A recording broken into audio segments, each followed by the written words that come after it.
আসসালামু আলাইকুম। মনে করেন আপনার কাছে একটা লাইট আছে যেটা 30 ভোল্ট 20 মিলিঅ্যাম্পিয়ার কারেন্টে চলে। এখন এই রিকোয়ারমেন্টের উপর বেস করে আপনাকে একটা পাওয়ার সাপ্লাই ডিজাইন করতে হবে। আজকের ভিডিওতে আমি দেখাবো কিভাবে নিজের রিকোয়ারমেন্ট অনুযায়ী একটি পাওয়ার সাপ্লাই ডিজাইন করা যায়। ইলেকট্রিক্যাল বা ইলেকট্রনিক্স যে ডিভাইসই আমরা ব্যবহার করি না কেন, আমাদের অবশ্যই তার জন্য একটা পাওয়ার সাপ্লাই দরকার। আমরা সাধারণত এসএমপিএস, ট্রান্সফর্মার বেজ অথবা ট্রান্সফর্মার লেস পাওয়ার সাপ্লাই এই 3 ধরনের পাওয়ার সাপ্লাই ব্যবহার করে থাকি। এক এক ধরনের পাওয়ার সাপ্লাইয়ের এক এক ধরনের সুবিধা বা অসুবিধা থাকে। আপনার তৈরিকৃত ডিভাইস বা লোডের রিকোয়ারমেন্ট অনুযায়ী আপনাকে একটি পাওয়ার সাপ্লাই নির্বাচন করতে হবে। মনে করেন আপনি 27 ভোল্ট 60 মিলিঅ্যাম্পিয়ারের একটি লাইট অথবা একটি ছোটোখাটো ডিভাইস তৈরি করলেন। 20-30 টাকার এই ছোট্ট লোডের জন্য আপনি নিশ্চয়ই 150 বা 200 টাকার একটা এসএমপিএস অথবা ট্রান্সফর্মার বেস পাওয়ার সাপ্লাই ব্যবহার করবেন না। আর যদি ব্যবহার করেও থাকেন তাহলে সেটা কস্ট এফিশিয়েন্ট হবে না। আপনার লোড যদি অল্প কারেন্ট নিয়ে থাকে তাহলে এই ধরনের একটি ট্রান্সফর্মারলেস পাওয়ার সাপ্লাই আপনার জন্য ভালো চয়েস হতে পারে। এতে আপনার খরচ এবং জায়গা দুটোই কম লাগবে। আজকের ভিডিওতে আমি ট্রান্সফর্মারলেস পাওয়ার সাপ্লাই সম্পর্কে একদম A to Z আলোচনা করব। এই পাওয়ার সাপ্লাইয়ের মূল কম্পোনেন্ট হলো একটি মেটালাইজড পলিস্টার ফিল্ম ক্যাপাসিটর, যেটাকে আমরা সাধারণত পিএফ ক্যাপাসিটর বলে থাকি।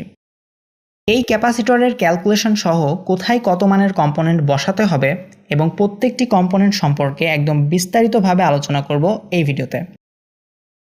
নিজের প্রয়োজন অনুযায়ী কিভাবে একটি ট্রান্সফর্মারলেস পাওয়ার সাপ্লাই বানাতে হয় তা আপনি এই ভিডিওর মাধ্যমে জানতে পারবেন এবং নিজেই এই ধরনের একটি ট্রান্সফর্মারলেস পাওয়ার সাপ্লাই তৈরি করতে পারবেন ইনশাআল্লাহ।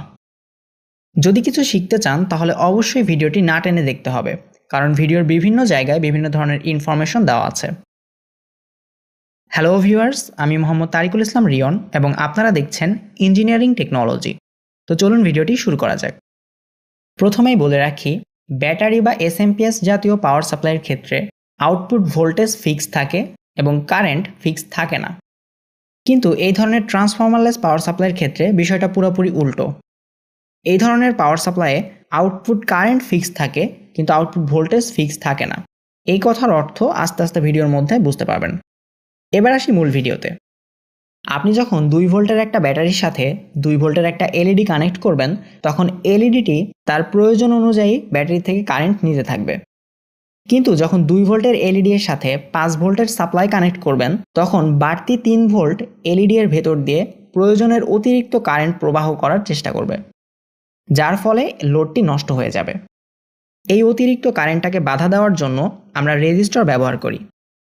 রেজিস্টরের মান নির্ণয় করার সূত্র হচ্ছে supply voltage minus load voltage divided by load current. Load voltage মানে লোড কত ভোল্টে চলে বা লোড চলার জন্য কত ভোল্ট দরকার।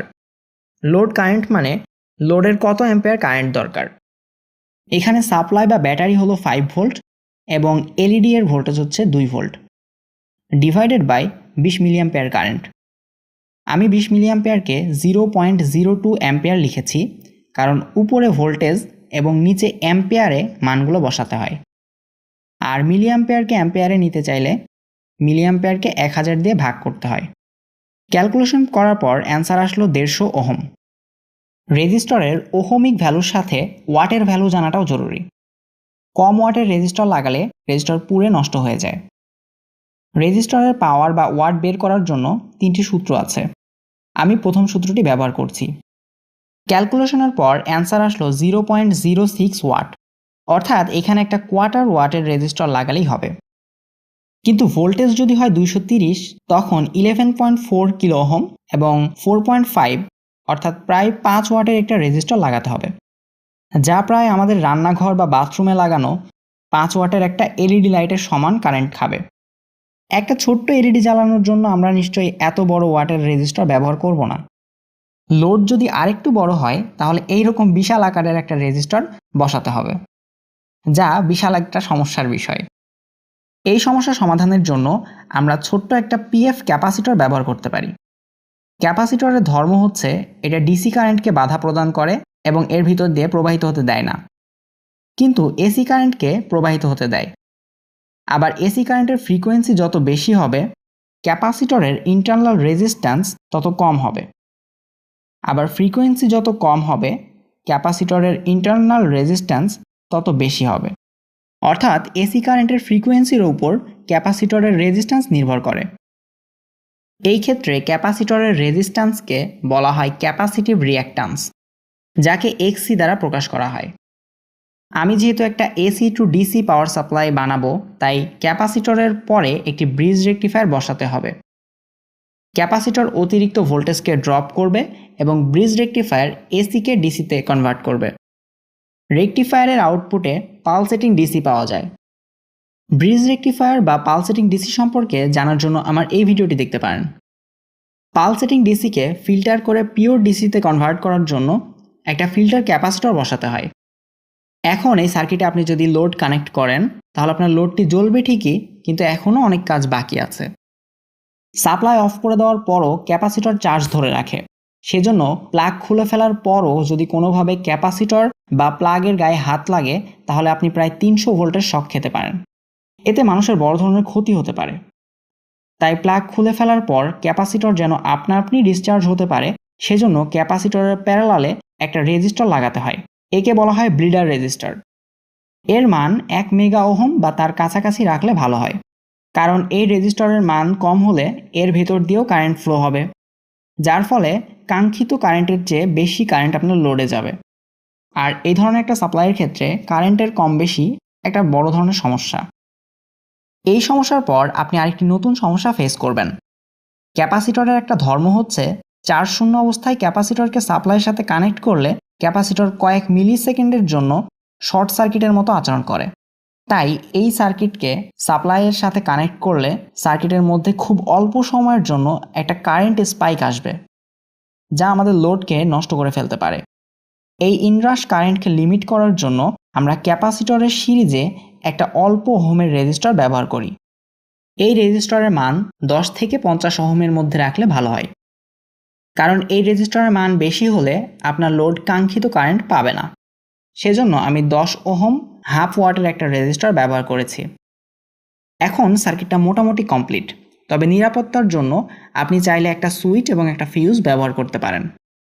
এখন সার্কিট কমপ্লিট, এবার শুধু এই ক্যাপাসিটরের মান ক্যালকুলেশন করতে হবে। বোঝানোর জন্য আমি আগে সার্কিটটা ডিজাইন করেছি, তারপর ক্যালকুলেশন করছি। তবে বাস্তবে আগে ক্যালকুলেশন করে তারপর এই সার্কিট অনুযায়ী কম্পোনেন্টগুলোকে কানেক্ট করতে হবে। ক্যালকুলেশনে যাওয়ার আগে একটা কথা বলে রাখি, ব্যাটারি বা এসএমপিএস পাওয়ার সাপ্লাইকে সাধারণত কোনো স্পেসিফিক লোডের জন্য ডিজাইন করা হয় না। অর্থাৎ একটা 12 ভোল্টের ব্যাটারির সাথে আমরা 12 ভোল্টের যে কোনো লোডকে যখন তখন কানেক্ট করতে পারি, কিন্তু এই ধরনের ক্যাপাসিটর ড্রপার সার্কিটকে যে কোনো একটা স্পেসিফিক লোডের জন্য ডিজাইন করা হয় এবং ফিক্সডভাবে সেই লোডের সাথে লাগিয়ে রাখতে হয়। তাই এই সার্কিট ক্যালকুলেশন করার সময় লোডের ভোল্টেজ ও কারেন্ট এবং সাপ্লাই লাইনের ভোল্টেজ ও ফ্রিকোয়েন্সি জানতে হবে। আমি এখানে 10টা এলইডি সিরিজে লাগিয়ে রেখেছি। প্রত্যেকটা এলইডি এর দরকার 2.7 ভোল্ট এবং 63 মিলি অ্যাম্পিয়ার কারেন্ট। সিরিজে যেহেতু কারেন্ট সেম থাকে, তাই একটা এলইডিরও যেই কারেন্ট প্রয়োজন 10টা এলইডিরও সেই কারেন্ট প্রয়োজন। আর 2.7 ভোল্টের 10টা এলইডিকে সিরিজে কানেক্ট করলে টোটাল ভোল্টেজ হবে 27 ভোল্ট। তাহলে আমার লোডের জন্য প্রয়োজন 27 ভোল্ট 63 মিলি অ্যাম্পিয়ার কারেন্ট। আমাদের সাপ্লাই লাইনের ভোল্টেজ হচ্ছে 230 ভোল্ট এবং ফ্রিকোয়েন্সি হচ্ছে 50 হার্জ। একদম প্রথমে একটা এলইডি জ্বালানোর জন্য আমরা যেভাবে রেজিস্টার ক্যালকুলেশন করেছিলাম ঠিক ওইভাবেই এখানেও ক্যালকুলেশন করতে হবে।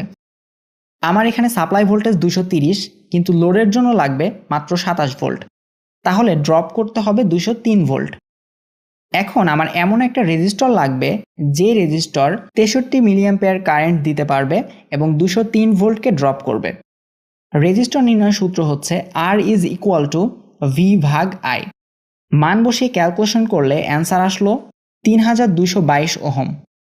তার মানে 230 ভোল্টের লাইনে আমার এই 27 ভোল্টের লোডটি চালানোর জন্য এমন একটা ক্যাপাসিটরের প্রয়োজন যার 50 হার্জ ফ্রিকোয়েন্সিতে রেজিস্ট্যান্স হবে 3222 ওহম। আমরা রেজিস্ট্যান্স সমান সমান ক্যাপাসিটিভ রিঅ্যাক্ট্যান্স বলতে পারি, অর্থাৎ R is equal to XC। তাহলে XC সমান সমান 3222 ওহম লেখা যায়। এবার ক্যাপাসিটরের মান নির্ণয় করার সূত্র হচ্ছে C is equal to 1/2 2πfxc।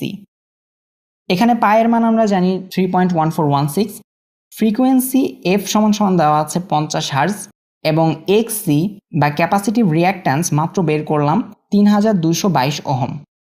এখন ক্যালকুলেশন করলে অ্যান্সার আসবে 0.00000098792 ফ্যারাড।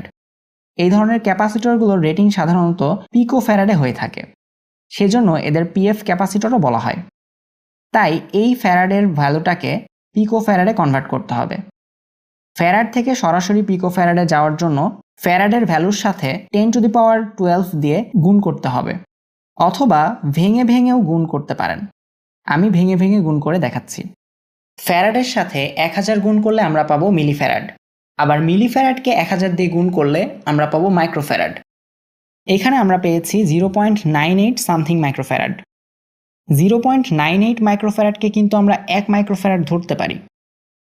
এই ধরনের পরিস্থিতিতে খুচরা হিসাবটার চেয়ে বড় হিসাবটা নিয়ে কাজ করাই বেটার, অর্থাৎ 0.98 মাইক্রোফ্যারাডের চেয়ে 1 মাইক্রোফ্যারাড ধরে হিসাব করলে ভালো হবে। তবে আপনার সুবিধার্থে আমি 0.98 এর হিসাবটাও দিয়ে দিচ্ছি। 0.98 মাইক্রোফ্যারাডকে 1000 দিয়ে গুণ করলে আমরা পাবো এত ন্যানোফ্যারাড। ন্যানোফ্যারাডের সাথে আবার 1000 গুণ করলে আমরা পাবো 9,87,920 পিকোফ্যারাড। এই পিকোফ্যারাডের ক্যাপাসিটর কোড হবে 984J। তবে এই কোডের ক্যাপাসিটর বাজারে পাওয়া যায় না। সেই ক্ষেত্রে 9,87,920 পিকোফ্যারাডের চেয়ে কিছুটা কম অথবা কিছুটা বেশি মানের ক্যাপাসিটর ব্যবহার করতে হবে। যাই হোক, আমরা এসব খুচরা হিসাবের মধ্যে না যাই, আমরা 1 মাইক্রোফ্যারাড ধরে হিসাব করি। 1 মাইক্রোফ্যারাড গুণ 1000 সমান 1000 ন্যানোফ্যারাড। 1000 ন্যানোফ্যারাড গুণ 1000 সমান 10 লক্ষ পিকোফ্যারাড। 10 লক্ষ পিকোফ্যারাডের ক্যাপাসিটর কোড হবে 105J। এই কোড বের করার নিয়ম হচ্ছে পিএফ ভ্যালুয়ের প্রথম ও দ্বিতীয় ডিজিট পাশাপাশি বসবে এবং তারপরে যতগুলো ডিজিট থাকবে সেই অঙ্কটা বসাতে হবে। যেমন আমার এখানে 5টা শূন্য আছে, এজন্য আমি 5 বসিয়েছি। আর এই কোডের শেষের দিকে দেখবেন জে, কে অথবা অন্য কোনো লেটার বসানো থাকে। এইটা মূলত ক্যাপাসিটরের টলারেন্স বোঝায়। যেমন জেতে +-5% টলারেন্স এবং কেতে +-10% টলারেন্স বোঝায়। আমরা সবসময় চেষ্টা করব কম টলারেন্স যুক্ত কম্পোনেন্ট কেনার জন্য। আমি +-5% টলারেন্সের ক্যাপাসিটর আমাদের এখানে লোকাল মার্কেটে খুঁজে পাইনি, সেজন্য 105K মানের ক্যাপাসিটর ব্যবহার করেছি। আর ক্যাপাসিটরের ভোল্টেজ রেটিং ক্যাপাসিটরে যে ভোল্টেজ আসছে তার চেয়ে প্রায় 1.5 থেকে 2 গুণ বেশি রাখা উচিত। তাই আমি 400 ভোল্টের ক্যাপাসিটর ব্যবহার করেছি। লোড সহকারে এই অবস্থায় এই সার্কিটের আউটপুটে 27 ভোল্ট ডিসি পাওয়া যাবে, কিন্তু লোডটা খুলে ফেলার পর 325 ভোল্ট ডিসি পাওয়া যাবে। ইনপুটে 230 ভোল্ট দেওয়া হয়েছে, কিন্তু আউটপুটে পাওয়া যাচ্ছে 325 ভোল্ট। এর কারণ হচ্ছে 230 ভোল্টের পিক ভোল্টেজ হচ্ছে 325 ভোল্ট, আর ক্যাপাসিটর সবসময় পিক ভোল্টেজে চার্জ হয়। সেজন্য যদি আপনি রেগুলেটর ইউনিট বাদে এইভাবে সার্কিটটা তৈরি করেন তাহলে অবশ্যই 400 ভোল্টের একটা ফিল্টার ক্যাপাসিটর ব্যবহার করতে হবে। যদি ক্যাপাসিটরের ভোল্টেজ রেটিং 325-এর চেয়ে কম হয় তাহলে লোড খুলে ফেলার পর অথবা লোড নষ্ট হয়ে যাওয়ার সাথে সাথে ক্যাপাসিটরটি ব্লাস্ট করবে। ফিল্টার ক্যাপাসিটরের ক্যালকুলেশনের জন্য আমি অন্য একটা ভিডিও বানিয়ে দিব। এই সার্কিটের আউটপুট কারেন্ট যেহেতু কম, তাই এখানে 10 থেকে 50 মাইক্রোফ্যারাডের মধ্যে একটা ক্যাপাসিটর লাগালেই হবে।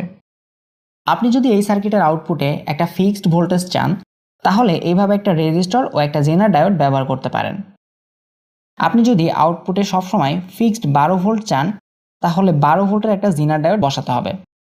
জিনার ডায়োড এবং এই রেজিস্টরের আলাদা একটা ক্যালকুলেশন আছে, দেখতে চাইলে অবশ্যই কমেন্ট করে জানিয়ে দিন। জিনার ডায়োড ছাড়াও আপনি চাইলে এখানে একটা ভোল্টেজ রেগুলেটর আইসি ব্যবহার করতে পারেন। তবে আপনার সার্কিটের আউটপুট কারেন্ট যদি 100 মিলিঅ্যাম্পিয়ারের কম হয় সেই ক্ষেত্রে এই আইসির আউটপুটে আপনি কাঙ্ক্ষিত ভোল্টেজ পাবেন না। এই সার্কিটে লাইন দেওয়া অবস্থায় কখনোই হাত বা লোড কানেক্ট করা যাবে না, তাতে আপনার লোডটি ওভার ভোল্টেজের কারণে নষ্ট হয়ে যাবে। সেজন্য আগে লোড কানেক্ট করবেন, তারপরে সাপ্লাই দিবেন। এই সার্কিটটির ইনপুট এবং আউটপুটের মধ্যে যেহেতু কোনো ধরনের আইসোলেশন নেই, তাই লাইন দেওয়া অবস্থায় কখনোই এই সার্কিটে হাত দেওয়া যাবে না। লোড লাগানো অবস্থায় যদি ফেজ তারটি ক্যাপাসিটরের সাথে লাগানো থাকে তাহলে সার্কিটের টেস্টার জ্বলবে না, কিন্তু যদি নিউট্রাল মানে ক্যাপাসিটরের বিপরীত তারের সাথে ফেজ তার কানেক্ট করা হয় তাহলে পুরো সার্কিটের মধ্যে হাই ভোল্টেজ থাকবে এবং টেস্টার জ্বলবে। আমি আবারও বলছি, লোড সহ অথবা লোড ছাড়া কখনোই লাইন দেওয়া অবস্থায় এই সার্কিটে হাত দেওয়া যাবে না, এবং এই সার্কিটকে এমন জায়গায় ব্যবহার করবেন যেখানে কোনো বাচ্চা বা অন্য কেউ হাত দিবে না। আর এই ধরনের সার্কিট ডিজাইন করা হয় সর্বোচ্চ 100 থেকে 200 মিলিঅ্যাম্পিয়ার কারেন্টের জন্য। আপনার লোড যদি এর চেয়ে বেশি কারেন্টের হয় তখন লোডটি ঠিকঠাক মতো চলবে না এবং লোডের ইনপুটে ভোল্টেজ খুব কম দেখাবে। এই সার্কিটটি নিয়ে রিসার্চ করার সময় আমি এক এক জায়গায় এক এক রকমের ক্যালকুলেশন এবং ভ্যালু পেয়েছি, কোনটা আসল আর কোনটা নকল বুঝতে পারতেছিলাম না। সেজন্য আমার বাসায় যতগুলো ট্রান্সফরমারলেস পাওয়ার সাপ্লাইয়ের ডিভাইস আছে আমি সবগুলো খুলে খুলে নিজের হাতে প্র্যাকটিক্যাল করে দেখেছি, আলাদা আলাদা কম্পোনেন্ট এবং লোড বসিয়ে ক্যালকুলেশন করেছি। এই সার্কিটটা নিয়ে এক্সপেরিমেন্ট করার সময় একবার হাই ভোল্টেজ কারেন্টের শকও খেয়েছি।